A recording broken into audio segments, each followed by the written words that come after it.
নমস্কার বন্ধুরা, সুস্না দেবনাথ ইউটিউব চ্যানেলে আপনাদের সকলকে স্বাগত জানাই। আমার বাড়ির লোকনাথ বাবা পুজো উপলক্ষে কিছু ভোগের আয়োজন করা হয়েছিল। ফার্স্টেই আলুর দমের জন্য এখানে তেল, শুকনো লঙ্কা, তেজপাতা ফোড়ন দেওয়া হয়েছিল। তারপরের মধ্যে দেওয়া হয়েছিল আদা কাঁচা লঙ্কা পেস্ট, সেটা দিয়ে ভালো করে কষানোর পরে দেওয়া হলো আরেকটা পেস্ট। সেটার মধ্যে আছে কাজু বাদাম, পোস্ত আর টক দই মিক্সিতে এখানে বেটে রাখা।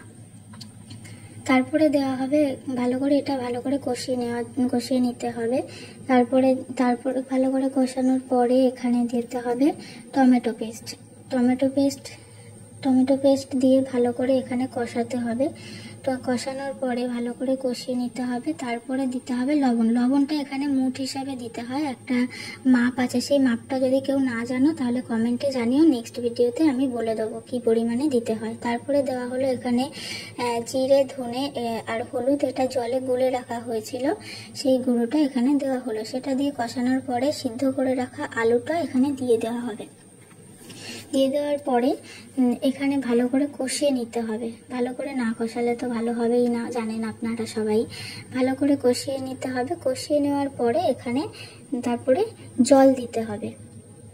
জল দেওয়ার পরে ভালো করে আরও ফুটতে দিতে হবে। এখানে জল দেওয়া হচ্ছে, দেখতেই পাচ্ছ তোমরা সবাই আপনারা। জল দেওয়ার পরে এখানে ফোটাতে হবে আলুর দমটা, নাহলে তো ভালো হবেই না, বুঝতেই পারছেন। ভালো করে ফোটানোর জন্য অপেক্ষা করতে হবে, এখানে অপেক্ষা করতে হবে।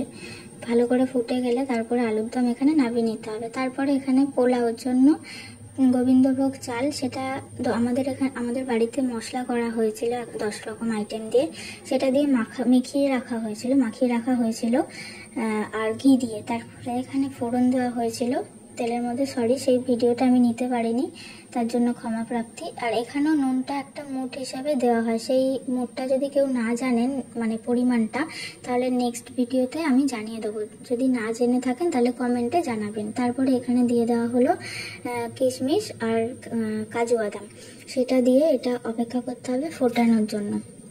যখনই এই যে এখানে আলুর দম হয়ে গেছে, এটা নামিয়ে নেওয়া হয়ে এলো, আলুর দম কমপ্লিট। তারপর এটা এখানে ফুটে গেলে পোলাওটা, আমাদের সাদা পোলাও করা হচ্ছে, কোনো রকম কোনো কালার দেওয়া হয়নি।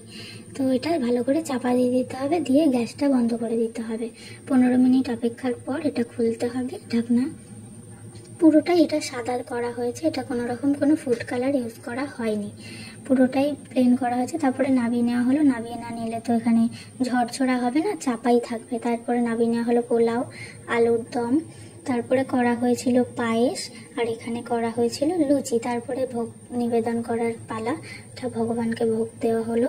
এখানে লোকনাথ বাবাকেও ভোগ দেওয়া হলো। যদি আমার এই ব্লগটি কারোর ভালো লেগে থাকে তাহলে লাইক, কমেন্ট, শেয়ার এবং সাবস্ক্রাইব করতে ভুলবেন না।